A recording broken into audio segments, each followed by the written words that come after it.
Welcome to Making It, a podcast about making things with your bare hands, hosted by Jimmy Diresta, Bob Clagett, and myself, David Picciuto. And we're going to get started by talking about what we're working on. Bob, what you got going on over there? Just finished up a video, and I actually finished it up early. It's not supposed to come out until Monday, and I'm done with it, which is crazy for me. But I made a downdraft table and built it into my workbench. So I got to cut a nice big 18-inch square hole in my table. And I saw that. I was wondering what you were doing. yeah, so downdraft table. Forgive me for not knowing, but I don't know what a downdraft table is. So it's basically just a box that you plug a shop vac into or anything, and it sucks air down through a surface of pegboard or, a surface that has holes in it. And so it's a good thing for sanding or anything. So you sand on top of it, and it's immediately drawing down air in a whole area, and so pulling all that stuff away. So that's a great thing to have. That's actually something I should have. yeah, and it works better than I expected it to, honestly. So it's not good for big sawdust, at least the setup I have, but works really well for fine stuff, from sanding. So yeah, very cool. I saw that on your Instagram. That was the hole you cut in your table. yeah. I'm trying to make it look like an accident. Everybody thought I accidentally cut a big square in my table. Because that happens all the time. Oh, yeah. Whoops. Right on. Yeah. So, Jimmy, what about you? What are you working on? Well, if you guys follow my social media, you noticed this week I built this really cool box, this finger-jointed box for my friend who's a chef. His name is Adam Perry Lang, and I met him through George Dickel. And he does events. He does like chef cooking barbecue events, sort of in line with Dickel and some other brands. And he had this concept of a spice box. And so we went back and forth through the email, and then actually he happened to be in New York for Thanksgiving, and he came over and spent the day with me on the final day when we finished the build. And I built the spice box out of walnut. It kind of happened really quick. And so I'm considering it a prototype. He likes it. He's going to take it on the road and see how it works for him as far as like the little compartments and a few different areas. We have a drying table in it. It's actually, David put a picture of it on Diresta Shop. And there is a video coming up. And so we did that this way. Since we spoke, I did that. And then also I built the Crown Royal bar, which is just coming to a close. I'll finish it up after the podcast. I just have to do the logos, and we built packing crates for the whole thing, and it gets set up tomorrow on the west side of Manhattan. And as soon as I have the time, I'll put that video together as well. I would imagine when you build something like that, when you finish it, you're like, oh, that feels so good. And then when you got to build the stupid packing crates, that's got to be such a downer. Like, oh, I just built this awesome thing, and now I got to build a stupid packing crate. You're right. It's a real pain in the ass. And actually, I've considered, if this aspect of my career develops, I'd like to try and get out of the idea of making packing crates. But we'll see. I mean, maybe I could work with a partner who could do it for me. But it's as of now, it's part of the job. But we kind of have a system now. By default, David and I have a system of building these boxes out of 3/4-inch plywood and then 1/4-inch plywood panels in between. And it's working out. I mean, the good thing is that it doesn't have to be quite as perfect as the rest of it, so we can kind of get through it pretty quickly. We spent the whole day. We built 7 packing crates today. Wow. For these objects, these various different components, and everything's extremely heavy, built out of white oak and white oak plywood. All the face frames are solid 7/8-inch white oak, and it's heavy. Everything is heavy. I'm not looking forward to tomorrow morning. It's taking everything out of the basement up the steps. Ooh, yeah, I bet. It's going to be fun. And all the packing crates have wheels on them, but that doesn't help me get up the 2 sets of stairs I have to go up. Oh, man. Yeah. And the light box, which is the biggest back panel, is 6 by 6 feet. It just barely gets up the stairs. We haven't glued anything together, so in the event that we have to dismantle it, we could dismantle it, take it out in pieces, and put it right back together up the steps. Wow. So I'll let you know what happens. Yeah. Yeah. Update on that next episode. David, what about you? What are you working on? Well, speaking of 7 crates, I just made 7 crates myself. No way. Yeah. And this idea came from my viewers of the show. I'm like, I need to do new displays for these handmade shows that I do. Oh, you were talking about that. Yeah, I saw you were talking about that. And I think it was Jay Bates. He's like, why don't you make some crates out of 2x4s or whatever and use those as your display. And you can haul the stuff to the shows in them. I'm like, that's a brilliant idea. Even though I thought of it before, And I just like, whatever. But when somebody else says it, you're like, yeah, I got to do that. And so I did that. And so I went to Home Depot. I got one, I think it was a 6-foot 2x6. And I figured out how to make a crate out of that. And it's basically looks like an apple crate. And it's like somewhere around like 17 by 14 is the size of it. And I can get, and one 2x6 is $4, $3.97 at Home Depot. And so I built 7 of them at $4 a piece. And there's a video, a real simple project, except it's extremely tedious, just cutting all these little slats on the table saw, which can be dangerous because after you make like 100 of these slats, your mind kind of wanders. So you need to take a break while doing this. Absolutely. But so I got a video of that coming out on Friday. I did not put a weekly wrap-up video out this week because I've been sick.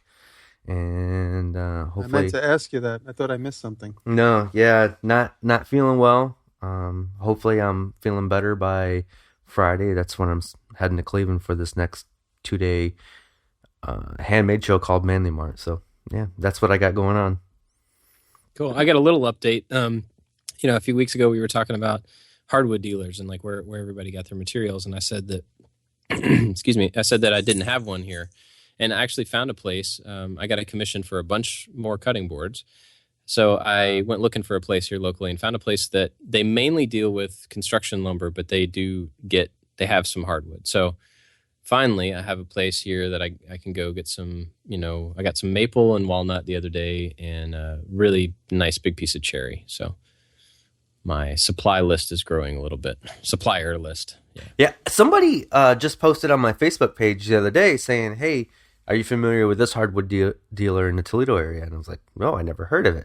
So apparently there's another one I didn't know about. These hardwood dealers seem to be hidden in the weeds, and I don't think you can just look up hardwood dealer on the internet and find them. So there might be more than what you know about.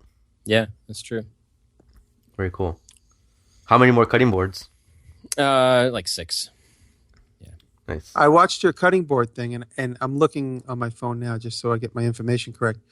And after watching your cutting board thing, I think my YouTube suggested somebody else, and I started watching this guy making cutting boards. Have you seen this guy? It's something we could tell the fans about. MTM Wood. Love that channel. Absolutely love that channel. This guy is insane. I mean, he talk about sharp saws and great planers. I mean, his stuff looks perfect. I'm pretty sure he makes cutting boards for a living. He does a lot of CNC. They're all end grain cutting boards, and then he'll do CNC inlays on the top of them, and they're just so good. Amazing. I'm looking at the uploads now. I only watched the couple, like the 3D steps and then the circular one, but they're insane. So good. He's I believe he's out of Russia. Oh, really? Yeah. Really good. He's got great tools. I mean, he's making me jealous. Yeah. We'll put a link to his stuff in the show notes. Yeah. The subject today would be getting started. And that subject covers a few different bases. And I know from my own personal experience this week and in my little world, getting started meant building that light box for that bar that I was talking about. Every morning I knew that was going to be the last aspect of this giant build I just did.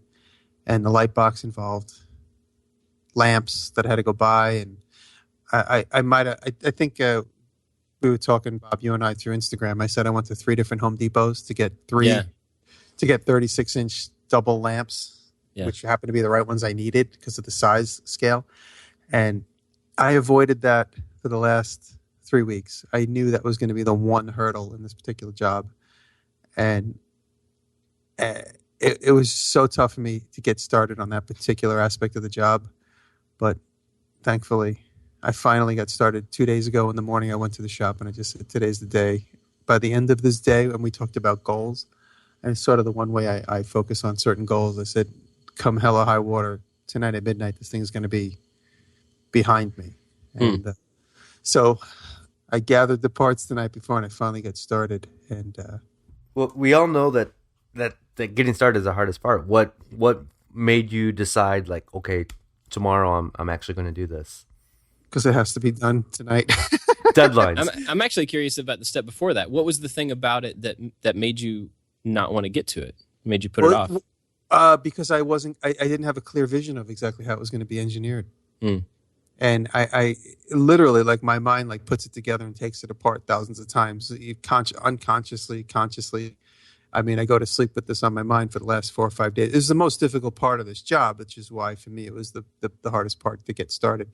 But when it gets down to getting started, I have this sort of theory, and when I talk to my students, whether it's their homework or homework from me or from some other teacher that involves learning how to do things by the hands, I say, well, they're always like, what about this part? I don't know where to get this. And I'm like, well, 7 other things have to happen before that happens. Why don't you do all those and just marinate on the most difficult part? And so for me, that's how I approach something like this. I knew that was the most difficult part that I had to do, but I just kept avoiding it. I kept avoiding it. And at the same time, while I was avoiding it, my mind was churning through all the steps and all the different iterations of how it could be made. And the most difficult part of making any light box is trying to get an even distribution of light. And I just want to make sure that I did the best I could with the skinny space I had and the lamps that I had available to me in the space and the budget and the time. And so, all these different parameters crisscross, and you try and do the best solution that you can. And so for me to jump right into it would have been difficult. So that's why I kept putting it off, and it was really hard for me to get started on it, but I knew the main reason was just timing. I think Bob mentioned this on a previous podcast where, like, if you have a problem, the whole problem might seem overwhelming. Like the whole project might seem overwhelming, but if you break that down into little steps, you remember talking about this, Bob? Where if you break things down, maybe that makes it a little bit easier, and you can set little mini goals. By noon I'll have this done, or whatever. So. Yeah, absolutely. I mean, and it's exactly the same concept that I was sort of enlightened to by my friend Ted Moores, who he's the canoe builder that Nick Offman and I did a canoe video, how to build a canoe. I videotaped it and edited it, and Nick was the on-camera person. This is before Nick's Ron Swanson fame. And we did this video for Ted Moores, and Ted's philosophy, we spent a lot of time with Ted. He's a master boat builder and a master carpenter and a great craftsman. And he basically just says it's a lot of little steps that build up to the big finish. So he said, just focus on the step. And then once that step is done, focus on that next step. And then when that step is done, focus on that next step. And eventually the whole project is behind you. And honestly, I was hearing his voice in my head this week, because I knew, I'm like, okay, I have to do these 2 cabinets. Then I have to do the details. Then I have to do these. Then I have to assemble. This thing involves so many aspects. It was just overwhelming. And I just literally dissected each part and said, okay, today this is the part that has to get done, and so on and so on. So did the final light box end up being as difficult as you thought it was going to be? No, it's funny. It always seems so much more difficult than it actually was. But to see the clear design ultimately is really difficult to see it in the beginning. You have to go through it. Jimmy's dog just jumped up on him. It was you can't see this, but it was hilarious. He just jumped on my shoulder. He's got this habit now. Bear and I just spent a week alone together, and he has this habit of like walking up to me and just shoving me, saying, "Let's go outside for a walk." So yeah, he developed this habit in the last week. He's a good boy.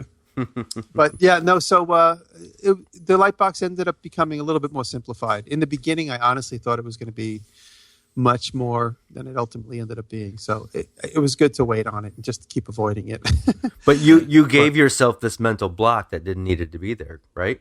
I really did. It's just kind of like you just take a leap of faith, and I know that by the end of this week it was going to get done. But exactly how, I just basically said, okay, I'll deal with it when I have to. At the very last moment when I have to deal with it, I will deal with it. That's something that's I always find myself doing, even going back to college and even high school. Like, this paper's due, this project's due, or whatever. If there's a deadline, I wait until the last second, and somehow it all just works out. It's okay, and it comes out great. And I seem to work best under pressure, and maybe that's why I'm always putting myself in these pressure situations, and because that's when I do my best work, when there's a deadline right there. Same with me. Like a lot of the videos that I'm most proud of are the videos I've avoided right up until literally the day before they due. For Make Magazine, for instance, that's the one deadline that I try to meet as much as possible. And the videos that I just say, let me just see what I could do. Let me just whip something together. We come up with a subject, and I just start working on it. Those are the ones that come out the best under pressure. I agree. I work the same way. See, it's funny because I'm kind of the opposite. Well, like if I have a schedule, I know something's due, then I can, in my mind, break down the steps and make sure that I have everything done in time. The problem I have is the stuff that I know I need to do, but there's no deadline on it. You know, I need to eventually build this thing or fix this thing or whatever, and it just falls behind other stuff. And even if it ends up not really being a big deal or taking very long, it's just, I think without the pressure of it being due, I end up just kind of pushing it out, not prioritizing it. Mm-hmm. Yeah, I have that too. It's definitely a problem. Another big thing about getting started, which a lot of emails that I get through YouTube, is how do I get my shop started, which is on a different scale, but how do you get started? And people often ask me, what are the tools that I got started with? And I mean, I got started in my dad's shop when I was a kid. But when I did move to the city and I had to leave behind the shop I grew up in, literally like left behind all the tools I had since I was a young boy, and I moved into an apartment in Manhattan, the one thing I brought with me was my bandsaw. And so it sounds crazy, but that was the beginning of my shop in New York City, was my bandsaw. And I had my apartment. I had a 2-bedroom apartment with my brother. And I had a little workbench, like the size of a desk. And right next to it was my bandsaw. And so I said, with my bandsaw, I could cut pretty much anything that I need to. And it worked okay for a little while, but turning on a bandsaw and cutting a 2x4 in an apartment is the biggest pain in the ass. You have no idea where the sawdust goes. You see it like on your pasta, and it's on everything. I did not have a dust collection system in my apartment. But so we did that for a few months until we rented the storefront. This is in 1993. And then we rented the storefront in the building that my brother and I had the 2-bedroom in, my brother Joey.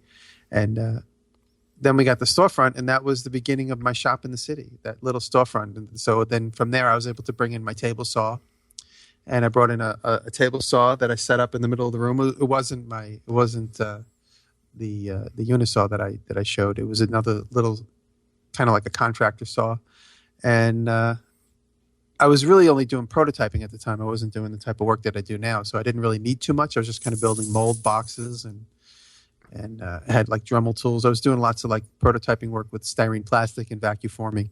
So my shop at the time was much smaller. I didn't weld at the time, but that was the beginning of what became my New York shop, was that bandsaw in my 3rd floor walk up, which eventually after less than a year became the storefront in that same building. Yeah, I think that's kind of the key. I mean, just you started with something. You had one tool in that space, and that's, from my experience, is the overarching like thing about getting started. You can't get started when you have it all done, right? You have to get started with the first piece. And if that piece is one tool, or that piece is one idea or something, you gotta have that one thing to get rolling. Yeah, that's it. It's just, people always say, "Oh, what kind of things can I get from my shop?" I say, buy a couple of used tools online, or ask around to relatives and friends. Everybody's got tools that aren't used; they just sit in the closet like skis. Everybody buys a drill and uses it one time and never uses it again. So just ask around, friends, relatives, girlfriends, parents. You never know. There's some people offer me free tools all the time because they know that I'll use them. They just sit there. I get a couple emails every week saying, "What do I buy to get started? How do I get started?" And a bandsaw is a good thing to have because you can do so many things with it. It's the center of my workshop, but for many people, it's a table saw. For sure. But I always respond with the question of, what's the first thing you want to build? And then just buy the tools that you need for that. Come up with a project first, and then get what you need to make that project. That's a great idea. And then your next project, you might have to buy your next tool, your next set of tools, and just build from there. You need a project first. In my opinion, you need the project before you need the tool. Absolutely, because then that dictates the skill set you're going to learn, and so on and so on. That's really everybody's going to do something different. I build I tend to build small, crafty things. Maybe you want to build furniture, so we're going to have a different tool set. Yeah, no doubt. It's funny. I mean, I brought it up already. So, and you just reminded me when I worked with Nick Offerman and we did the canoe video. I'm not in it. I'm the person who filmed it and edited it. He had never built a canoe at that point. We shot this in 2008, and he had never built a canoe. And he bought this kit, and we kind of got acquainted with Ted and Joan, the owners of Bear Mountain Boats, and we said, hey, Nick said, I'm going to build this canoe. My friend Jim's going to film it. If you guys want to buy the DVD, and we'll do it with your production in mind. And they said, sure. So they gave us the 2 kits for free. They gave us that's my dog vomiting. They gave us sorry. They gave us the 2 canoe kits for free. And that's the canoe that Nick uses now in a lot of the parks and recreation, is the Huckleberry. And then if you ever see, and he still has it in his shop, I have to literally drive out to Glendale and pick it up. He's got the Lucky Boy is the other canoe. And that one is mine. So part of the payment for us doing this thing, he got one canoe and I got the other, but he built both of them. And using various techniques. He did the staple, and then he did like the batten that was clamped. These are just 2 different canoe strip building techniques. There's a funny moment, and you could find all these pieces on YouTube, not in my channel, but if you just Google Nick Offerman canoe build, you'll find all the pieces of the video that have been uploaded. And when the very first day, when we put the first strip on all the molds that Nick had built, the very first strip, Nick was so excited. It's like everybody kind of knows Nick now because he's a famous TV star, but he had this like such a giddy little laugh when he put in the very first staple, and it's on the video. It's such a funny moment. It's such a really funny, real moment. Nice. And he just giggled and he goes, "It's working." you got to find it. It's on YouTube somewhere. If I find it, I'll send you guys the link. But that was the very, very first like staple he landed, and like we knew how important that was, because this is, I mean, of course, building the mold, that was 2-3 weeks worth of work right up to the moment where he put his very first piece of wood that was going to become part of the whole entire canoe. The mold goes away, but the strips obviously become the canoe. So that was the most exciting moment for him, and me being a witness to it. But, what are you going to do with your canoe? Well, actually, I got to go out and pick it up. We were just talking about maybe driving out through. Taylor and I were thinking about driving out to the West Coast through Palm Springs and doing a hike somewhere in Palm Springs, and then driving out to California maybe in March. Do a couple-week trip in the spring. Bring it back upstate. We're going to bring it back upstate and try not to flip over in it. Maybe the beaver pond will be big enough to actually put a canoe in by then. I don't know. We'll see what happens. So, Bob, what are your thoughts on getting started? How did you actually get started? Because I remember when I first met you, you had like a couple thousand viewers, maybe less, on YouTube, and now you're in the 70, 80,000 range. Yeah, I don't really know how that happened. But as far as getting started with, making your videos, channel, and when I ask you, I mean like your channel and your branding and all that stuff, because you seem to come out of nowhere. Yeah, well, I plan a lot. So, having my branding done and having everything launching, at one time, like really intentionally, I spent a good 6 months or 9 months before that planning all that, having everything designed and working on videos and, kind of getting the package ready. And so that's my personality, where I just want to pre-think everything, pre-plan everything as best I can, and then start, and I found really quickly that as soon as I started, everything kind of changed, and I think that happens pretty often. But for me, it was really about just kind of mapping out what I wanted out of it, where I wanted it to go, exactly how I wanted it to be, and then get started. Now, I got an email last week from a guy who is planning on starting a channel, and he has a couple of videos finished, and he had a lot of questions about this specific idea, and was just really wondering about how to go about, or when to go about starting. That was like another whole thing. He had the branding down. He had a couple of videos made, but he wasn't sure if he should have a big catalog of stuff, like a catalog of work, before he put it out there. And I don't think you should. I mean, I started with one video, my key clip video. I mean, when I say I started my most recent round of my YouTube channel, which was right after my show. I kind of used my YouTube platform to just sort of keep communicating with the world. And my first video was my clip key. And I was like, you know what? This is just the beginning. Let me see where this goes. Yeah. I think you just need one video, and then, within a few weeks, put up another one. Yeah, because I think, you have an idea of what it's going to be and how you're going to do it. And no matter how much you plan, like in my case, no matter how much you plan, as soon as you start doing it, you're going to find that you have a different interest or something doesn't work or whatever. And if you end up creating all this content before you put anything out, then that stuff it all has that deficiency, whatever that deficiency is that you find. Everything you've created so far has that. So if you start with one thing, you find the problems, you can adjust those problems. And, I'm still adjusting. Every video I do is hopefully an improvement in some way over something that, the previous one, because I've found something that works better, or found a better way to do audio, or a better way to do whatever, or the things that are important and not important to show within the video. So yeah, I think you just got to get started with as little as possible, really, which is pretty counter to me personally and like what I would, naturally do. I listen to a lot of like entrepreneurial type podcasts and read a lot of books, and they all say just get started, just do it. Don't worry about everything being perfect. I agree with that. Yeah, don't do what Bob did. Don't plan it out. Just do it. And that's a hard thing to do. So I have this show called the Weekly Woodworking Wrap-Up Review. We're at episode 48 now. If you go back and you look at episode 1, it is so bad. And I'm so awkward, and I'm drinking. I'm actually drunk in it, and it's just not good. And your first video might not be good, but it's going to get better, and it can't get better until you actually get started. You have to have a starting point. You have to do something to get the ball rolling, and it will always improve. And that first bad video, that's going to get buried somewhere, and you don't worry about that being up on YouTube or whatever you're doing. Just keep going, and people are going to see your latest, and they're going to see your best stuff.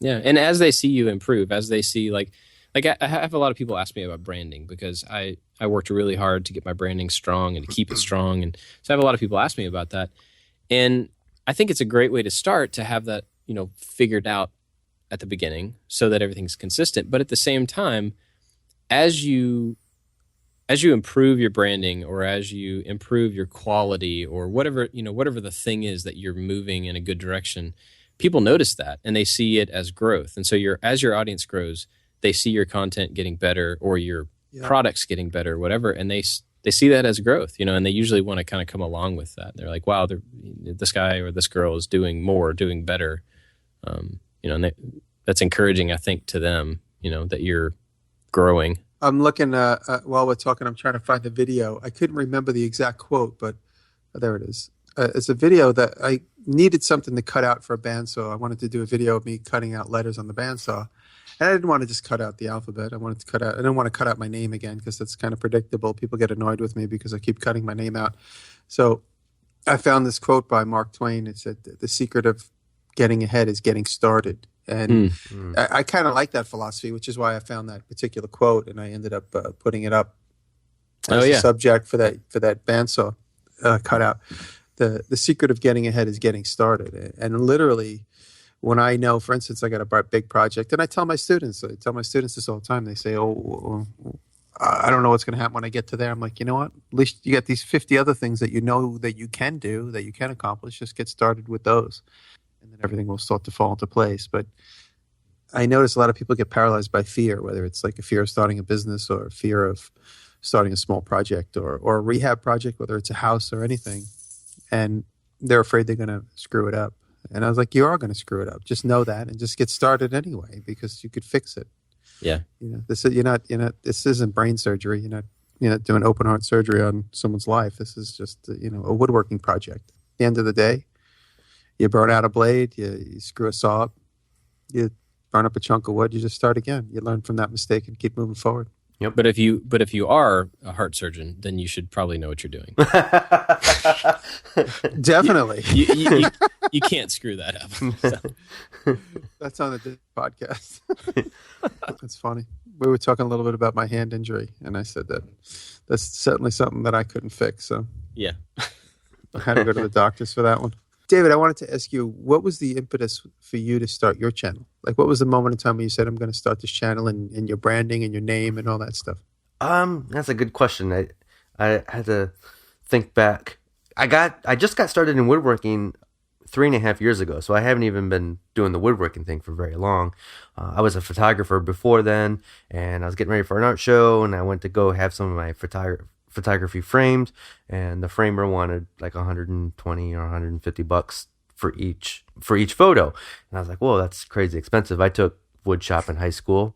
I should be able to make these. So I went out and bought a miter saw, and I started watching these woodworking videos, and I'm like, this is really cool. I want to get into this. And then I worked at an ad agency for almost 10 years. And so I started watching these videos from that perspective of like the creative process of not only the woodworking, but also the making the videos and the branding. And I started to get, I guess the right word is jealous of seeing these other Mark the Wood Whisperer, Steve Ramsey from Woodworking for Mere Mortals. I'm like, I love what they're doing. I love, like, they're not only woodworking, but they've branded themselves. They have this thing. They have a following, and they have this is what they do, you know, for a living. And I was just like, I want to do that. That seems so cool.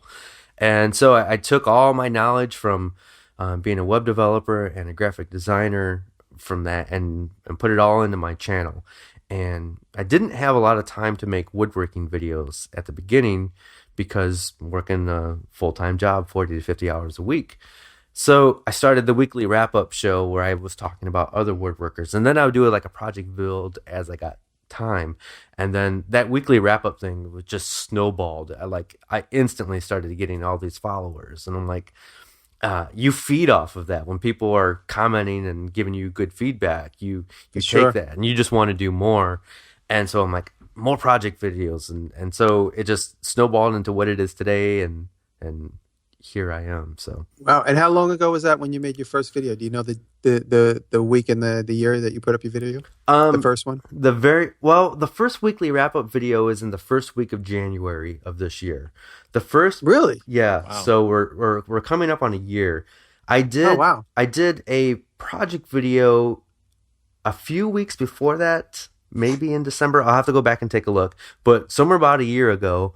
And it was this little wine display that goes over top of a wine bottle, and you put two glasses on it. I've since removed it because it was, it didn't make sense. I didn't explain things well enough, so I actually removed that video, and I've recently redone that video. So about a year, and I'm going back and I'm watching all my old videos now. I know. I had no idea. I thought you were on this for much longer. Oh, I yeah, thought yeah. you at least at this for about 3 years. So I had no idea. Yeah.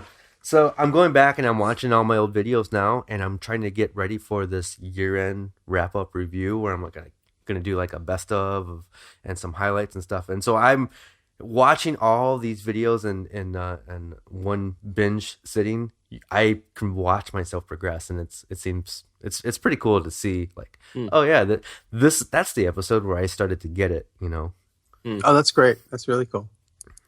That's awesome. Yeah. Bob, do you remember your very first video you posted?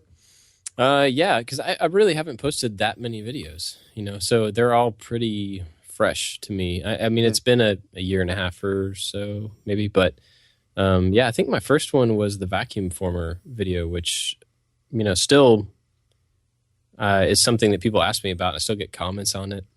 So it's present. It's not like it's buried, you know, too far. But yeah, relative to a lot of other channels, I really don't have that many videos. Just because of my schedule, it's hard for me to get them out more than twice a month or so. So most of my projects are, you know, kind of recent or present to me. I just reminded myself of when I made the first couple project videos, when you're trying to teach somebody how to do something. I just remember thinking, and it was such a barrier of like, what if I don't explain this right? Or what if I explain too much? Or what if I don't explain enough? And the funny thing is, I put it out there, and I kept, like, as soon as I posted it, I rewatched it a couple times. Like, did I really do that right? And I didn't really get any negative feedback. At that time, there wasn't many comments, but my friends seemed to make sense of it. So I'm like, okay, I'm on the right track. And so now that block is completely gone. When I make a how-to video, I I just go through it, and so the little blocks that get you that stop you from doing a project or a video, they eventually go away with experience. Yeah. Well, you just develop your confidence. That's what I tell everybody. They're like, when people see me do something, they're like, "Oh my God, you make it look so easy." I said, "It's just a matter of practice and confidence, really. I mean, you develop your confidence with practice, and that's it." Yeah, that's interesting about how much, dealing with how much to put in the video, how much to explain, and all that. And that got me thinking. I didn't think about this a minute ago, but I actually started writing blog posts about projects before video. So my first, foray into this was shooting pictures, tons of pictures throughout a build, and then spending a ridiculous amount of time editing pictures and writing full how-to text of like every single thing that I did, so that it would be really full featured for somebody. That's to me, that's like hell. It's awful. It's the definition of hell. It's awful. And that's why I don't really do that anymore. And honestly, I did that for a while and got so tired of it and so bored with it. And I think that was when I saw some of your videos, Jimmy, for the first time. I mean, I had watched you on TV, so I knew who you were. But, seeing your videos, you showed almost everything in super fast, motion. And I thought, oh, that's cool, except that I want to be able to tell people he doesn't talk. I want to be able to tell people about this stuff in fast forward. So I probably did kind of gank your style a little bit there. Sorry about that.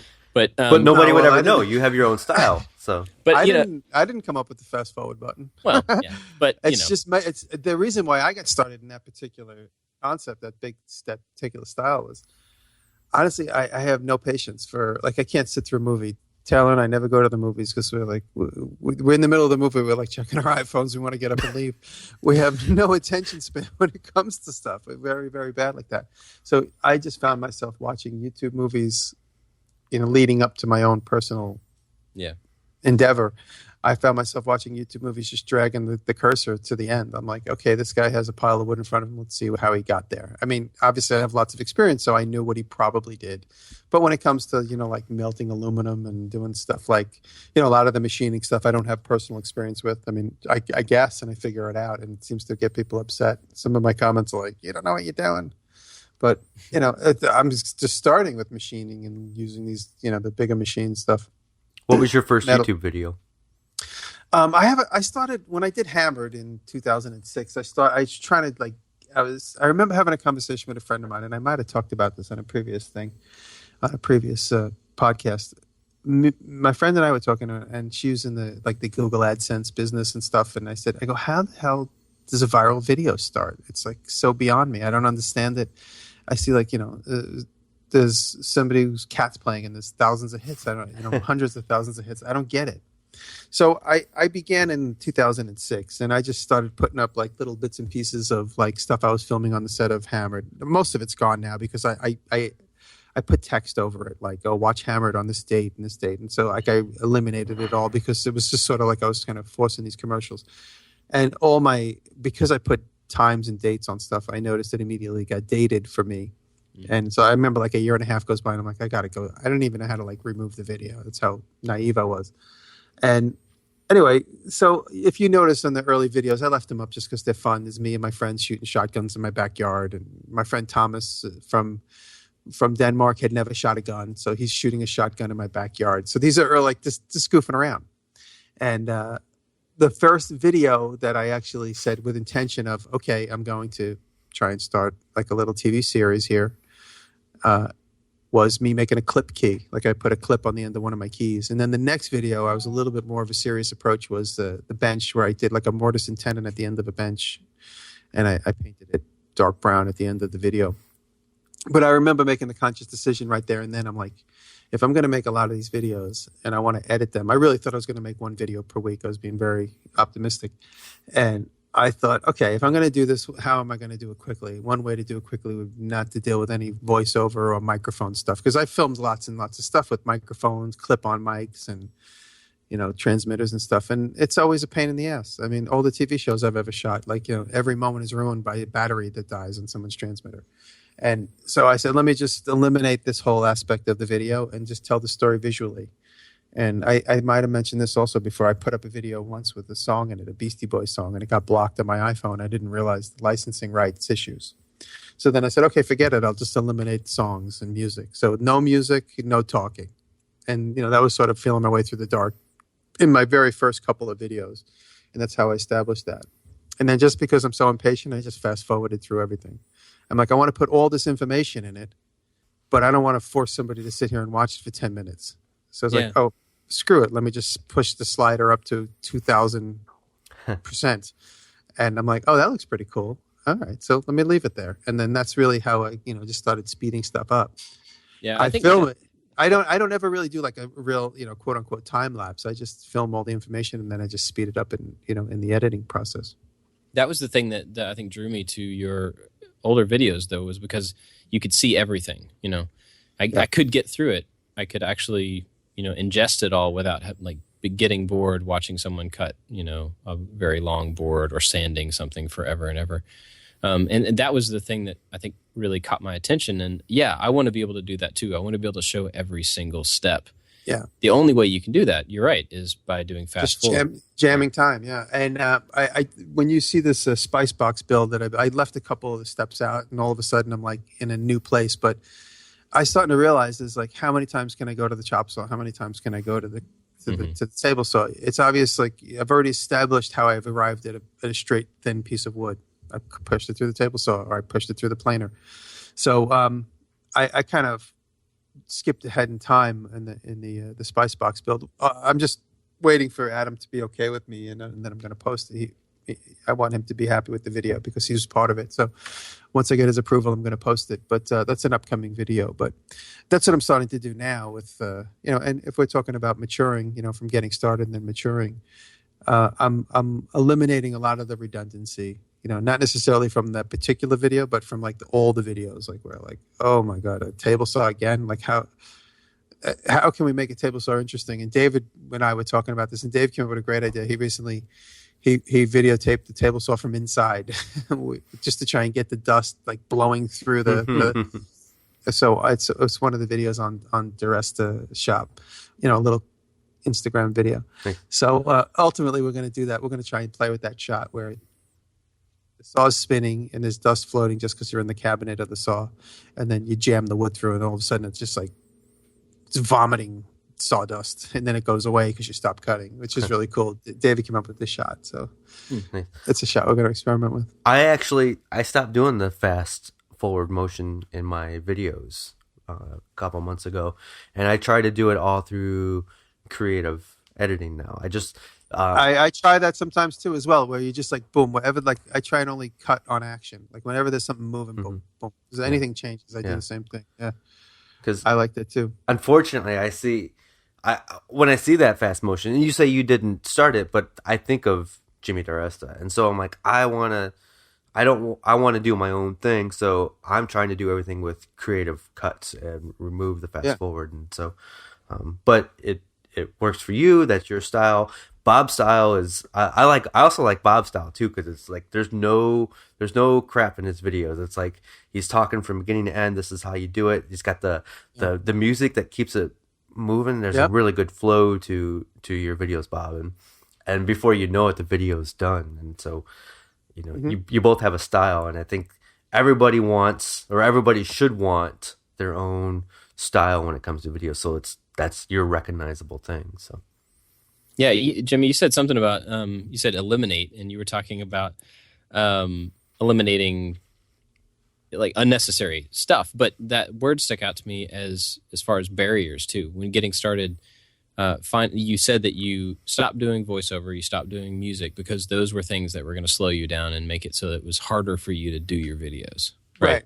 On a weekly basis. Like I said, So you have a thing that you want to do, and you're making an effort to cut out the things that are going to stop you from doing that. And that's another, I think, good tip for getting started is, there's tons of barriers to entry for anything. And the more of those things you can remove, the easier it's going to be for you to stay on schedule or to be productive or whatever your goal is, identifying those barriers and getting rid of them. It's funny. You reminded me of something really good point is, and me and my brother Joseph and I in the beginning, and John eventually when we got involved with the television stuff, a lot of people have this misconception that they need to know everything about a certain industry or a certain process. They think they need to know everything about it to do it exactly the way you're supposed to do it. But me being impatient and my brother Joseph being impatient when we were in the invention business, we would just jump right into something. We'd say, all right, we have to get to that. What is the goal? The goal is to get over there. Okay, well, let's just get over there. And then everyone's like, you can't do that. That's not the way to do it. And we're like, well, it's working. We're almost there, whatever it is. And, so we developed a little bit of a name for ourselves when this is in the early 90s when Joey and I would invent and sell toy concepts and we were doing product development. We broke a lot of the traditional methods by which you were supposed to either call a company or you were supposed to go through agents and stuff. We would just like pick the phone up and call, hey, we heard this guy's in charge. So we'd say, hey, is Joe Smith there? He is. Who's calling? And we just say, and we just cold call people. And a lot of times we got through. Mm-hmm. So, to get started is don't necessarily go down that traditional expected path of whatever it is. It's funny you mentioned like you don't have to become an expert or you don't have to know everything it is about that particular thing. I have a lot of hobbies, whether it's playing guitar or audio engineering or photography or woodworking or anything else that I do. And I've always wondered, like, I go through these hobbies so fast and I'm like, I never became an expert at photography or I never became an expert at audio engineering or video. And I've recently realized it's okay because I now use all those little bits of those skills. It all comes together and it all ties into what I do now. So you're right. You don't have to be an expert and you don't have to know every single little thing. Yeah. And it's funny. I mentioned it a couple times before we got started about melting aluminum. I kind of got into a couple of little snafus conversations with a couple of morons on YouTube about this one guy. I just deleted the whole thread. It was really becoming annoying. He says, I am the biggest wasteful person on YouTube, and I waste all my materials. And so that got me thinking, it was a kind of a negative conversation, but it got me thinking of, I save all the aluminum I cut off of the hatchet, for instance. And so it started me thinking, like, I should take all this aluminum. I figured I would machine the parts into other things, but I'm going to melt them and start casting. I see there's a couple of YouTubers that cast aluminum. So that's going to be one of the next few things that I get into. So for me, that's something that I have to get started doing. And I started speaking to my friend that owns the Complete Sculptor. It's a shop here in New York City that deals with all aspects of sculpting and prototyping. And so he's going to help me get involved in finding the tools I need to get a crucible and the right temperature and all that kind of stuff. So cool. That's a project to look forward to for me. Awesome. That's probably a good place for us to wrap it up, unless anybody else has any other thoughts on getting started. But why don't we... There's a lot. We went over a lot, I think. Yeah. There's a lot of areas of getting started. Like it's a broad term. So yeah, we could probably come back to it at some point and talk about a whole different set of stuff. So let's make sure that everybody knows where to find us. David, where can people find out about what you're doing? You can go to drunkenwoodworker.com, and from there you can find all my social media links and my videos and my blog and everything you need to know about me. Jimmy, what about you? Well, you can go to jimmydiresta.com, but I always tell people just use Google. Google has a better website about me than I have about myself. So, so just go to Google image me, and you'll see a lot of the crap I make. Nice. Gotcha. And all my stuff is at iliketomakestuff.com, and that links out, kind of like David, links out to everything else. So, yeah, so come check us out. Check out what we're working on individually, and if you have some more ideas for topics for the show, be sure to send them to info@makingitpodcast.com. We got some great ideas, and it's really awesome to get the feedback from you guys. So please keep those coming. And if you're enjoying the show, make sure you go to iTunes, leave us a review and a rating. That helps us quite a bit. And thanks for listening, guys. We'll see you next time. Have a good one. Thank you.